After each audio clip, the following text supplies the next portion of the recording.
नमस्कार। जो विचारों से मुक्त हो जाता है वह जागरूकता को उपलब्ध हो जाता है। जागरूकता हमारा स्वरूप है, हमारा स्वभाव है, वो सतत बनी हुई है।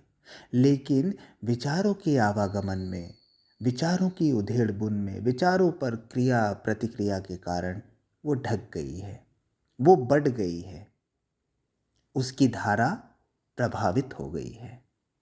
आप देखते हैं, आपको एक विचार आता है और तत्क्षण आप प्रतिक्रिया कर देते हैं, उसे अच्छे और बुरे में ढाल देते हैं, उसके विषय में चिंतन शुरू कर देते हैं, चिंता शुरू कर देते हैं, अपना जोड़ घटाना लगाना शुरू कर देते हैं। और जितना आप किसी विचार की उधेड़ बुन में लगे रहते हैं, उतना ही आपकी जागरूकता मंद पड़ जाती है, उतना ही आपके जीवन में बेहोशी हावी हो जाती है। और जितना जितना ये आदत प्रगाढ़ होती जाती है, जागरूकता दबती जाती है, ढकती जाती है, बढ़ती जाती है।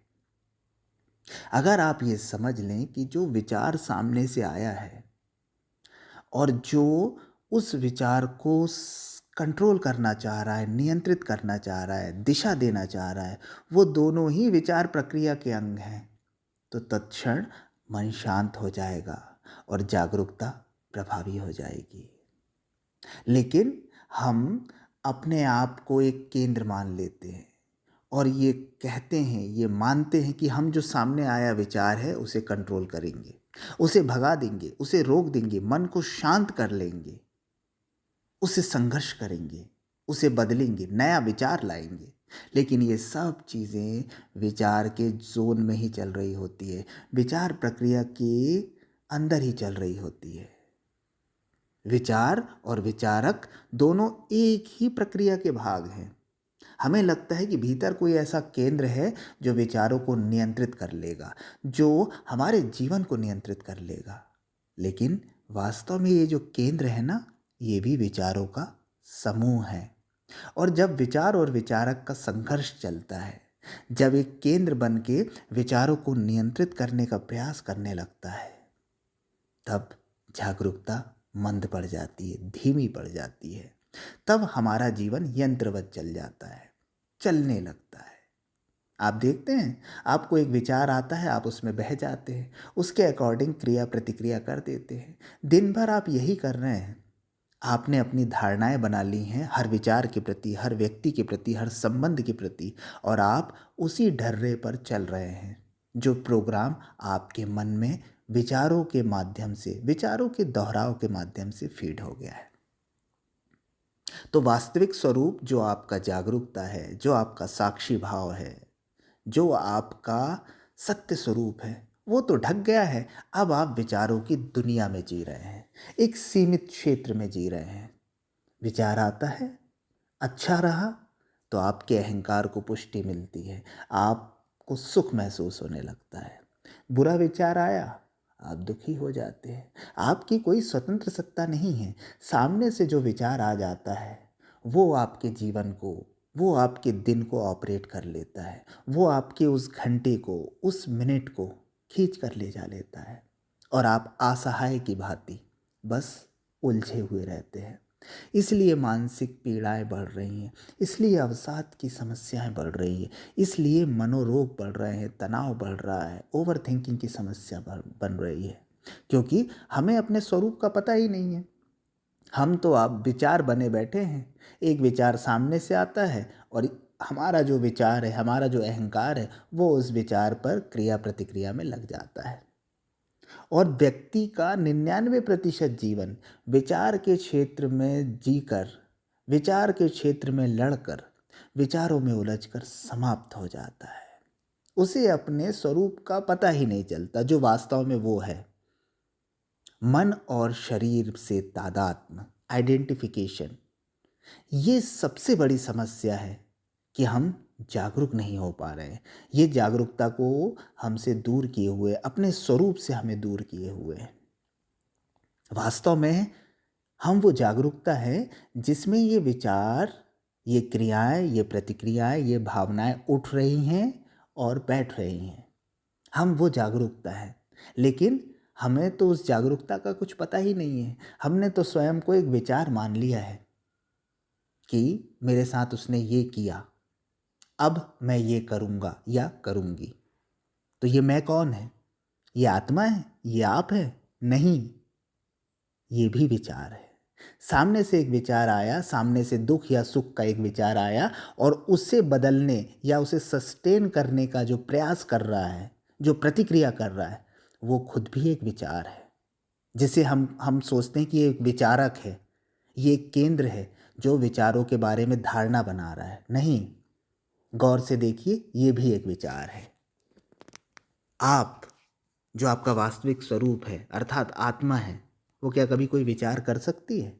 नहीं, वो तो बस है, वो तो बस उपलब्ध है, जिसकी उपलब्धि में सारी विचार प्रक्रियाएं घटित हो रही हैं, सारी शारीरिक क्रियाएं घटित हो रही हैं। लेकिन आप वो नहीं हैं। लेकिन चूंकि आपने अपने आप को विचार मान लिया है, मैं मान लिया है, शरीर मान लिया है, इसलिए आप अपने स्वरूप से अलग हो गए हैं। अब विचारों की समस्याएं आपकी समस्या हो गई, अब शरीर की समस्याएं आपकी समस्या हो गई, और अब आपका जीवन शरीर और मन के संरक्षण में, पोषण में निकल जाएगा। लेकिन अगर कोई व्यक्ति अपने साक्षी स्वरूप में, अपने वास्तविक स्वरूप में स्थित है, तो वो भी शरीर और मन की केयर करेगा, देखभाल करेगा, लेकिन तादाद में नहीं रखेगा। जैसे आपके यहाँ कोई वाहन है, या आपके यहाँ कोई महंगी मशीन या महंगी चीज़ है, तो आप जानते हैं कि ये आप नहीं हैं, लेकिन ये आपका साधन है, ये आपके लिए उपयोगी वस्तु है। तो उसकी सर्विसिंग का आप ध्यान रखते हैं, उसकी साफ़ सफाई का आप ध्यान रखते हैं, उसकी पूरी तरह से आप देख रेख करते हैं, लेकिन उसे स्वयं नहीं मान लेते। तो वैसे ही जब आप जागरूकता की अवस्था में जिएंगे, साक्षी भाव में जिएंगे, अपने स्वरूप में स्थित होकर जिएंगे ना, तो मन और शरीर आपके साधन बन जाएंगे। अभी आपके वो साध्य बन गए, यानी आप स्वयं बन गए कि बस यही है, इसे ही बस हष्ट पुष्ट रखना है, इसे ही सब करना है, इसके सुख दुख मेरे सुख दुख, इसके हानि लाभ मेरे हानि लाभ, इसके बंधन मेरे बंधन। तो जब ये चीज़ हमारे जीवन में हो जाती है, तो फिर हम बंधनों में बंधते चले जाते हैं, फिर हम तनावों में उलझते चले जाते हैं, फिर हम जन्म मरण के चक्कर में उलझते चले जाते हैं। क्योंकि जो मान्यता है वही विश्वास बन जाती है, वही वास्तविकता बन जाती है।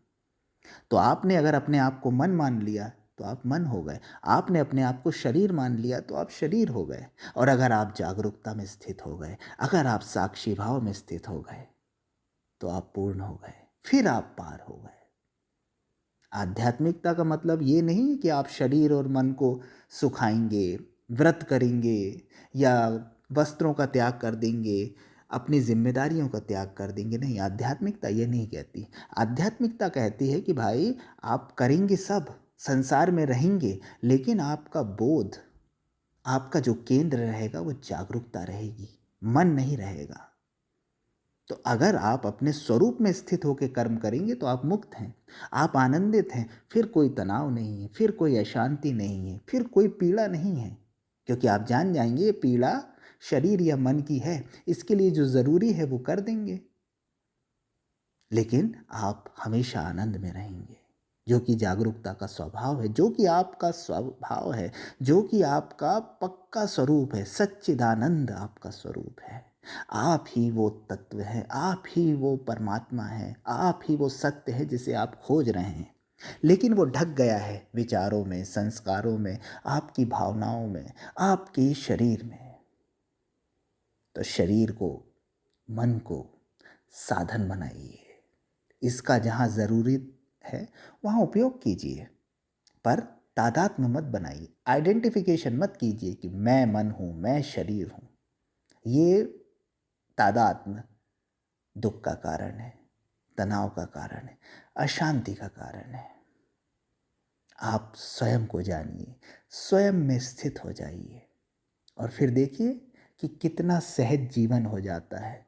पानी की तरह जीवन बहेगा, शरीर वही रहेगा, मन वही रहेगा, लेकिन अब कोई तनाव नहीं रहेगा, अब कोई अशांति नहीं रहेगी। अब हर निर्णय बड़ी सहजता से होंगे। अब हर चीज़ स्वतः आपके अकॉर्डिंग होने लगेगी।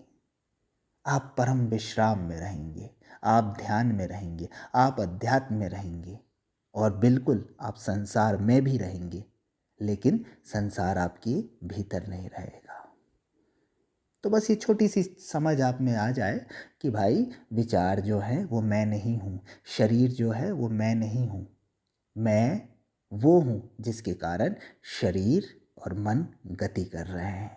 ये मेरे साधन हैं, मैं तो स्वामी हूँ।